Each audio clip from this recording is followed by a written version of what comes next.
बैसाख का महीना है ना, जितने यहाँ बैठे और जितने आस्था चैनल पर सुन रहे हो, जितने फेसबुक यूट्यूब पर कथा श्रवण करना प्रयास करना, बैसाख के महीने में मिट्टी के पात्र में जो रात्रि भर जल रखा हो, मिट्टी के पात्र में अगर आपके पास में घड़ा हो, हंडा हो, नी हो तो दिया हो, दीपक हो, कुल्लड़ हो, कोई भी तुम्हारे पास में जो मिट्टी का पात्र उसमें जल भरना, वो जल बैसाख के महीने की किसी भी सोमवार के दिन या किसी प्रदोष के दिन या बैसाख महीने के शिवरात्रि के दिन वो मिट्टी के पात्र का जल अपने घर के प्रत्येक व्यक्ति का स्पर्श कराकर उस मिट्टी के पात्र के जल को तांबे के पात्र में डाल लीजिए और घर के प्रत्येक व्यक्ति का स्पर्श करा लीजिए और शंकर भगवान पर कुंडकेश्वर महादेव के नाम से समर्पित करिए। कभी जीवन में पीछे पलट कर देखने की जरूरत नहीं पड़ेगी, आप जाकर जल चढ़ाएंगे। आप भी बना लो एक नियम कि बैसाख महीने की शिवरात्रि मुझे भी शंकर भगवान को अपने दिल की बात कहते हुए, अपने मन की बात कहते हुए, रोग मुक्ति के लिए, कार्य सिद्धि के लिए, धन वैभव संपदा के लिए, समृद्धि के लिए मुझे भी जल चढ़ा, मैं भी जल चढ़ा। एक लोटा पानी शिव जी को,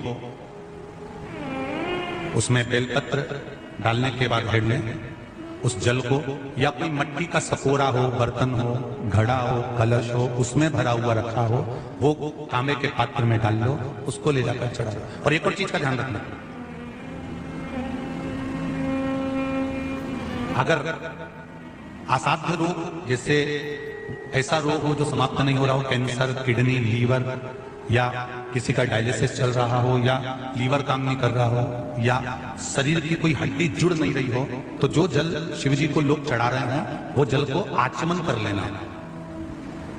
और आचमन शंकर भगवान की छोटी बेटी अशोक सुंदरी के नाम से करना, उसका आचमन केवल अशोक सुंदरी के नाम से। और शंकर भगवान की सबसे छोटी लड़की अशोक सुंदरी नंदन मन में पैदा हुई, जन्म लेती, नंदन मन में जन्म लेती। नंदन मन मतलब काशी। घर के छोटे बच्चों को भी बोलो, बड़ों को भी बोलो, बुजुर्गों को भी बोलो, चलो एक लोटा पानी चढ़ा के आते हैं, चलो। अगर कैंसर का रोग है, या किडनी, या लीवर, या बुखार, पेट से जुड़ा हुआ, सिर से जुड़ा हुआ, कंधे से जुड़ा हुआ, या घुटने से जुड़ा हुआ, या रीढ़ की हड्डी में कहीं पानी भरा गया हो, या कमर झुक रही हो, कोई भी रोग उधर से लेकर शरीर के अंदर नहीं भागता है और वो बेकार हो रहा है, तो बैसाख का महीना चल रहा है। राकेश देवी जी, बैसाख का महीना चल रहा है। बैसाख के महीने की शिवरात्रि के दिन, बैसाख के महीने की जो शिवरात्रि आई, हर महीने शिवरात्रि आती है, तो बैसाख की जो शिवरात्रि है, इस शिवरात्रि के दिन सुबह 8 बजे से लेकर 11 बजे के बीच में एक लोटा पानी, उसमें थोड़ा सा बेल का फल मिल जाए, उस फल का थोड़ा सा भाग, या तो बेल का फल का अगर छिलका मिल जाए तो उसमें पानी भरकर तांबे के लोटे में डाल दो, या बेल का फल नहीं मिले तो बेलपत्री को लेके उसमें डुबो दो और डुबो के बेलपत्री को बाहर निकाल दो। वो पानी भगवान शंकर को शिवरात्रि के दिन, बैसाख महीने की जो शिवरात्रि है, बैसाख के महीने में प्रत्येक महीने शिवरात्रि आती है, बैसाख के महीने की शिवरात्रि के दिन सुबह 8 बजे से लेकर 11 बजे के बीच में शंकर भगवान को अपना रोग और बीमारी का लेकर शंकर भगवान को जल समर्पित कर जाओ। बाबा पर विश्वास रखकर चढ़ाना, धीरे धीरे ठीक हो जाओ। शिव से भगवान शिव की सुबह के समय जाकर, और अगर बेलपत्री का पानी नहीं मिले तो मिट्टी के पात्र का पानी, आपको कथा में कहा मिट्टी के पात्र का पानी, वो भी शंकर भगवान को समर्पित कर सकते।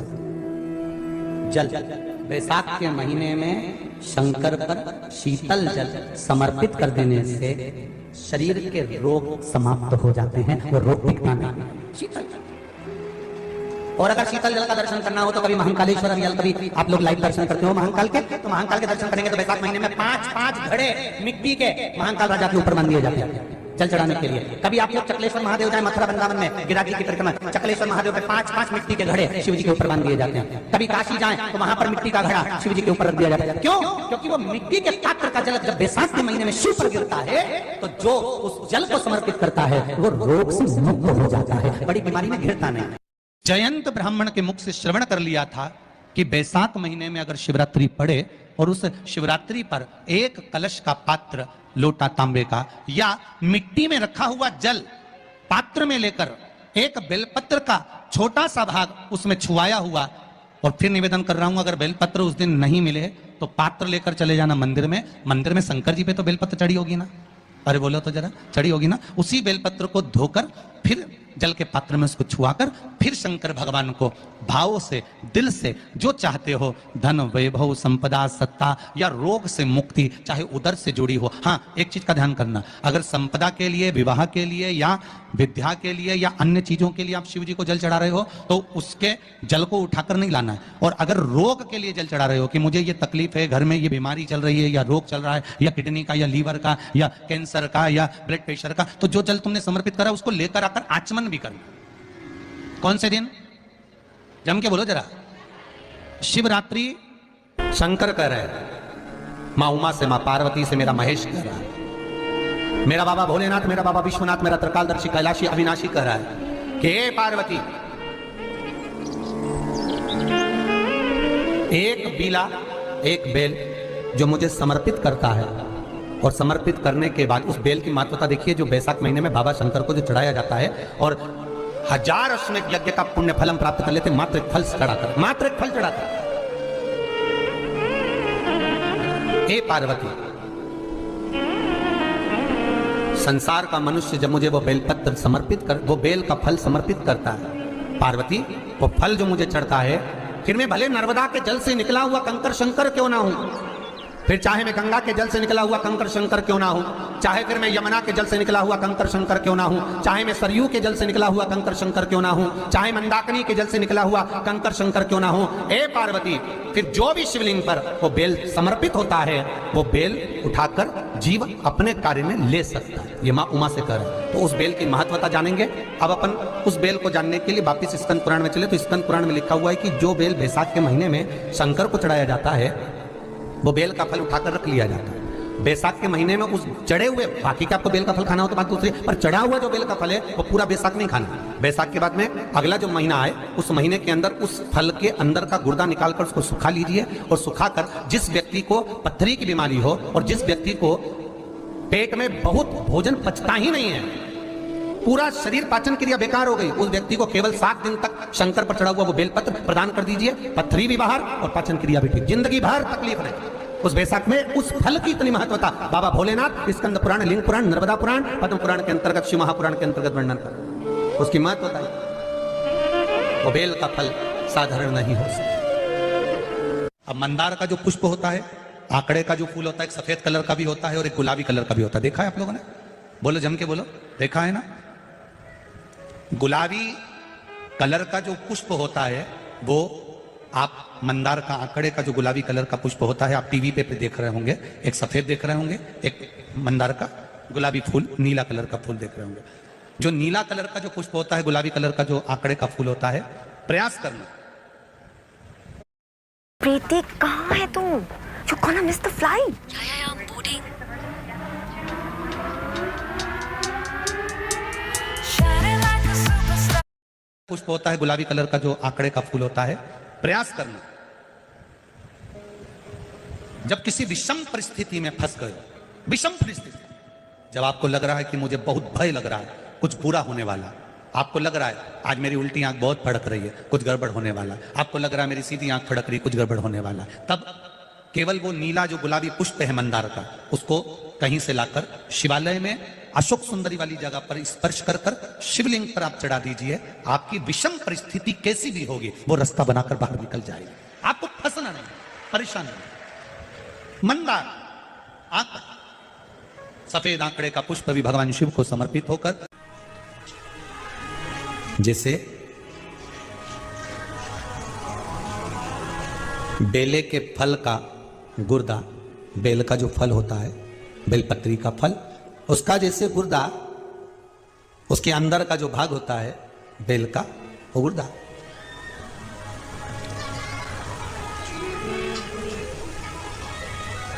उसको अग्नि में जलाकर उसकी भस्म तैयार कर कर छान कर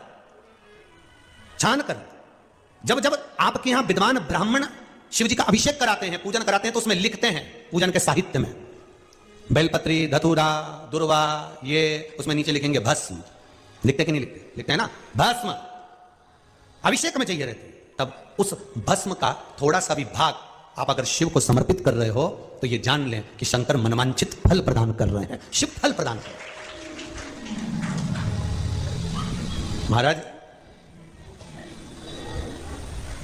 बेलपत्री के वृक्ष के नीचे बैठकर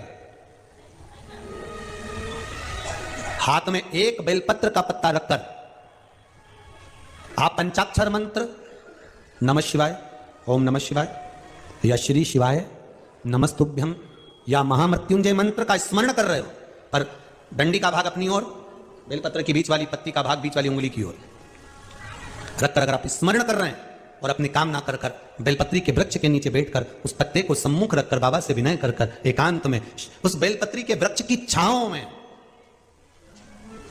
बेलपत्री के वृक्ष की छांव आप कामना कर कर उस पत्ते को शंकर भगवान के ऊपर समर्पित कर रहे हैं, तो ये जानकर रखें कि पार्वती और शिव का मिलन करवा रहे हैं और अपनी मनवांछित फल कामना पूर्ण करवा रहे हैं। क्योंकि शिव और पार्वती का जब मिलन होता है, शंकर पार्वती जब एक दूसरे के सम्मुख में होते हैं, शिव और पार्वती जब एक दूसरे के सामने अपने बच्चों के कारण एक दूसरे के सम्मुख में आते हैं, तो उनके चेहरे पर प्रसन्नता का भाव आ जाता है। तो फल, मनवांछित फल की कामना आप जिस कामना के लिए कर रहे हैं, विवाह के लिए, नौकरी के लिए, सर्विस के लिए, व्यापार के लिए, रोग मुक्ति के लिए, आप जिस कामना से कर रहे हैं।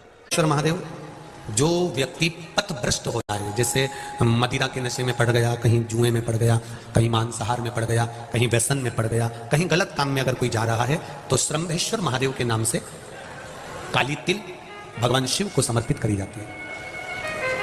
महाराज, काली तिल को वापस उठा कर ले आते हैं। उसी काली तिल को जो मदिरा का नशा करने वाला होता है या जो गलत व्यसन में डूबा हुआ होता है, उसको वो सुबह के समय अगर नहीं खाता तो भोजन के साथ उसको दिया जाए। श्रम्भेश्वर महादेव, एक बेलपत्री का भी बहुत अच्छा प्रयोग है श्रम्भेश्वर महादेव का। मदिरा पीने वालों के लिए, मांसाहार, व्यसन में, जुए में, पेशावृत्ति में, परनारी में, गलत जगह पर जो डूबे रहते हैं उनके लिए, पहले की कथा में उसका वर्णन किया है बेलपत्री में। श्रम्भेश्वर महादेव, एक बार सब बोलेंगे, कौन से महादेव? श्रम्भेश्वर महादेव। फिर जम के बोल लो एक बार, श्रम्भेश्वर महादेव। जब हमारे घर में क्रोध बढ़ता है या कोई गलत कार्य में जाने लगता है, तो श्रम्भेश्वर महादेव का हमें शरणागति लेना चाहिए, श्रम्भेश्वर महादेव का पूजन करना चालू कर देना चाहिए। कई लोग कहते हैं महाराज जी श्रम्भेश्वर महादेव का मंदिर कहाँ मिलेगा, हम कहाँ पूजन करने जाए? कहीं नहीं जाना, तुम्हारे घर के पास में जो शंकर जी का मंदिर है वहीं जाओ, उसी देवालय में, उसी मंदिर में जाओ, श्रम्भेश्वर महादेव के नाम से जल चढ़ाना प्रारंभ करेंगे। वो जल जो गलत संगत में पड़ा हुआ है उसका आचमन कराना प्रारंभ करेंगे, अपने आप उसकी धीरे धीरे बुद्धि सुधरना प्रारंभ हो जाएगी। ऐसा श्रम्भेश्वर महादेव का है। बैसाख की शिवरात्रि आ रही है, छोड़ना मती, बेलपत्री का पत्ता जल में डालकर भले पत्ते को निकाल देना, और वो जल, जो रोग है, जो बीमारी है, संपदा नहीं आ रही हो, दुकान नहीं चल रही हो, व्यापार नहीं चल रहा हो, बच्चे चिड़चिड़े हो गए हो, क्रोध बढ़ रहा हो, तो भी बाबा पर घर के प्रत्येक व्यक्ति एक लोटा जल जरूर चढ़ा के आना, शिव को नमन कर आना, ये मौका नहीं मिलता। कि बैसाख महीने की शिवरात्रि मुझे भी शंकर भगवान को अपने दिल की बात कहते हुए, अपने मन की बात कहते हुए, रोग मुक्ति के लिए, कार्य सिद्धि के लिए, धन वैभव संपदा के लिए, समृद्धि के लिए मुझे भी जल चढ़ा, मैं भी जल चढ़ा। एक लोटा पानी शिव जी को, उसमें बेलपत्र डालने के बाद घेर लें उस जल को, या कोई मिट्टी का सकोरा हो, बर्तन हो, घड़ा हो, कलश हो, उसमें भरा हुआ रखा हो, वो तांबे के पात्र में डाल लो, उसको ले जाकर चढ़ाओ। और एक और चीज का ध्यान रखना, अगर असाध्य रोग, जैसे ऐसा रोग हो जो समाप्त नहीं हो रहा हो, कैंसर, किडनी, लीवर, या किसी का डायलिसिस चल रहा हो, या लीवर काम नहीं कर रहा हो, या शरीर की कोई हड्डी जुड़ नहीं रही हो, तो जो जल शिव जी को लोग चढ़ा रहे हैं वो जल को आचमन कर लेना है। और आचमन शंकर भगवान की छोटी बेटी अशोक सुंदरी के नाम से कर, उसका आचमन केवल अशोक सुंदरी के नाम से। और शंकर भगवान की सबसे छोटी लड़की अशोक जन्म, नंदन में जन्म, नंदन मतलब काशी। घर के छोटे बच्चों को भी बोलो, बड़ों को भी बोलो, बुजुर्गों को भी बोलो, चलो एक लोटा पानी चढ़ा के आते हैं, चलो। अगर कैंसर का रोग है, या किडनी, या लीवर, या बुखार, पेट से जुड़ा हुआ, सिर से जुड़ा हुआ, कंधे से जुड़ा हुआ, या घुटने से जुड़ा हुआ, या रीढ़ की हड्डी में कहीं पानी भरा गया हो, या कमर झुक रही हो, कोई भी रोग उधर से लेकर शरीर के अंदर नहीं भागता है और वो बेकार होगा, तो बैसाख का महीना चल रहा है। राकेश देवी जी, बैसाख का महीना चल रहा है। बैसाख के महीने की शिवरात्रि के दिन, बैसाख के महीने की जो शिवरात्रि आई है, हर महीने शिवरात्रि आती है, तो बैसाख की जो शिवरात्रि है, इस शिवरात्रि के दिन सुबह 8 बजे से 11 बजे के बीच में एक लोटा पानी, उसमें थोड़ा सा बेल का फल मिल जाए, उस फल का थोड़ा सा भाग, या तो बेल का फल का अगर छिलका मिल जाए तो उसमें पानी भरकर तांबे के लोटे में डाल दो, या बेल का फल नहीं मिले तो बेलपत्री को लेके उसमें डुबो दो और डुबो के बेलपत्री को बाहर निकाल दो। वो पानी भगवान शंकर को शिवरात्रि के दिन, बैसाख महीने की जो शिवरात्रि है, बैसाख के महीने में प्रत्येक महीने शिवरात्रि आती है, बैसाख के महीने की शिवरात्रि के दिन सुबह 8 बजे से लेकर 11 बजे के बीच में शंकर भगवान को अपना रोग और बीमारी शंकर भगवान को जल समर्पित कर रहा हूं, बाबा पर विश्वास रखकर चढ़ाना, धीरे धीरे ठीक हो जाएगा। शिव से भगवान शिव जी सुबह के समय जाता है। और अगर बेलपत्री का पानी नहीं मिले तो मिट्टी के पात्र का पानी, आपको पढ़ा में कहा मिट्टी के पात्र का पानी, वो भी शंकर भगवान को समर्पित कर सकते हैं। जल बैसाख के महीने में शंकर पर शीतल जल समर्पित कर देने से शरीर के रोग समाप्त हो जाते हैं और रोग मिटता नहीं। शीतल जल, और अगर शीतल जल का दर्शन करना हो तो कभी महाकालेश्वर अभियान आप लोग लाइव दर्शन करते हो महाकाल के, तो महाकाल के दर्शन करेंगे तो बैसाख महीने में 5-5 घड़े मिट्टी के महाकाल राजा के ऊपर बन दिए जाते हैं जल चढ़ाने के लिए। कभी आप लोग चकलेश्वर महादेव जाए मथुरा वृंदावन में गिराटी की परिक्रमा, चकलेश्वर महादेव पे 5-5 मिट्टी के घड़े शिव जी के ऊपर बांध दिए जाते हैं। कभी काशी जाए तो वहां पर मिट्टी का घड़ा शिव जी के ऊपर रख दिया जाता है। क्यों? क्योंकि वो मिट्टी के पात्र का जल जब बैसाख के महीने में शिव पर गिरता है तो जो उस जल को समर्पित करता है वो रोग से मुक्त हो जाता है, बड़ी बीमारी में घिरता नहीं। बैसाख के महीने में सत्तू जरूर, और सत्तू चाइना से नहीं आएगा, इंडिया में बनेगा। श्रीमद् महापुराण की कथा कहती है कि शंकर भगवान के शिवलिंग से लेकर जलाधारी में कुछ स्थान ऐसे हैं वहां पर हमारा मात्र स्पर्श कर अपने दिल की बात कहने में बड़ी सफल होता है। तुम जल चढ़ाओ मत चढ़ाओ, तुम बेलपत्र चढ़ाओ मत चढ़ाओ, तुम धतूरा चढ़ाओ मत चढ़ाओ, पर दिल से अगर तुमने कहा तो उसका फल मिलेगा। सत्तू 12 महीने खाओ मत खाओ, कौन सा महीना? बैसाख के महीने में सत्तू जरूर खाओ, और सत्तू चाइना से नहीं आएगा, इंडिया में बनेगा और बना भारत में ही। मरने का 47वां दिन, जब मरेंगे तब गरुड़ पुराण बचेगी, पहले सुन लो। और जिसके पास में गरुड़ पुराण नहीं हो तो पंडित जी से मंगवा कर फिर पढ़ के देख लेना।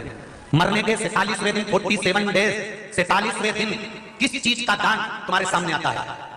मरने के 46वें दिन, 10 दिन तक तो जीवात्मा घर के अटारी रहती, मरने के बाद 12वें के दिन चली जाती है। उसके बाद में जब 46वां दिन आता है तो 46वें दिन जीवात्मा को क्या काम करा जाता है? व्यक्ति ने क्या पुण्य करा होता है कि उसको नरक नहीं भोगना पड़ता, बेतरणी नहीं भोगना पड़ती, वो सीधे बेतरणी से पार उतर जाता है। वो किस चीज का दान है? तो कहा शिव महापुराण में, गरुड़ पुराण में, कि वो सत्तू का दान है जो बैसाख महीने में करा जाता है। सत्तू का दान 3 चीजों से मिलकर बनता है, जौ, बोलते जाते गेहूं, चना, ये 3 चीज से मिलकर बनता है। इसमें जो बारीक बारीक कण होते हैं, जितने जितने 3 चीज के मिले हुए बारीक बारीक कण होते हैं, ये जब दान किया जाता है सत्तू का, अब ये बेतरणी करने के लिए 46वें दिन इस जीवात्मा ने अगर सत्तू का दान करा होता है या सत्तू का सेवन बैसाख के महीने में करा होता है तो उसको बेतरणी नहीं भोगना पड़ती, डायरेक्ट सीधे रत्ना उज्जैन से डायरेक्ट। मैंने भी तो ये पूछा किस क्या बनता है, मैं थोड़ी ना कि बन गया। बैसाख में बनता तो होगा। पहले गांव के लोग कीरत करने जाते थे, गांव का लोग कीरत करने जाता था, कोई सामान नहीं लिया, सत्तू बांधी बोतल में धरा यूं और पानी में घोलिया और नमक डालिया या शक्कर या गुड़ घोल के और ठीक है वही चले। आज के अब जब सैनिक युद्ध करने जाता है, थक जाता है, बहुत थकान हो जाती है, जब उससे देखा जाता है तो सैनिक का जो कमांडर होता है वो सत्तू मंगवाता है और गिलास में घोल घोल कर पूरी सेना को पिलवाता है, फिर युद्ध में उतार देता है। फिर युद्ध में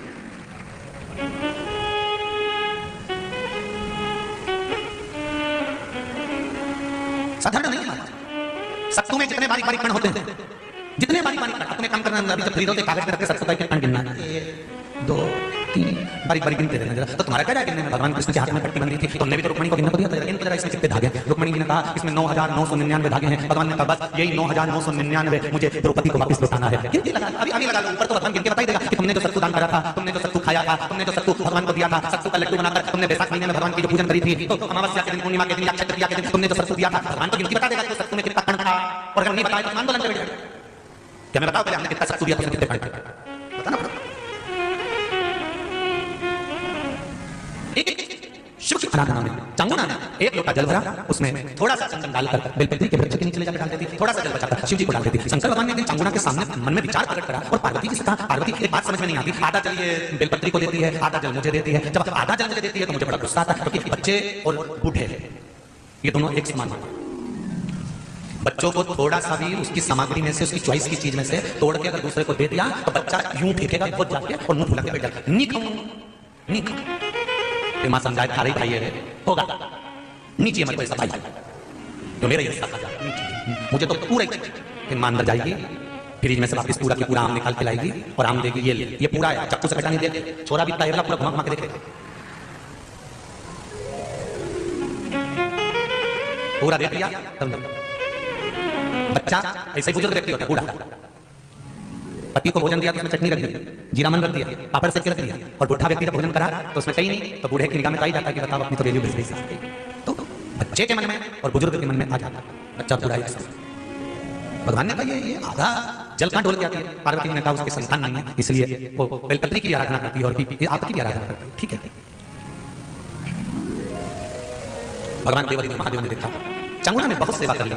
आज भगवान सुंदर एक संत का रूप धरकर चांगुना के दरवाजे पर पहुंच गए, अलग जगह चांगुना तोड़ कर आई, बाबा जी आइए, क्या लाऊं मैं आपके लिए? भिक्षाम देहि, भिक्षाम देहि। बाबा ने सब दूर से भिक्षा ली और चांगुना जैसी परात भरकर रानी चांगुना देवी खूब सारा सामान लेकर आई तो बाबा ने मना कर दिया, मैं आपके हाथ की भिक्षा नहीं ले सकता, मुझे नहीं लेना। क्यों? कहा आपकी संतान नहीं है,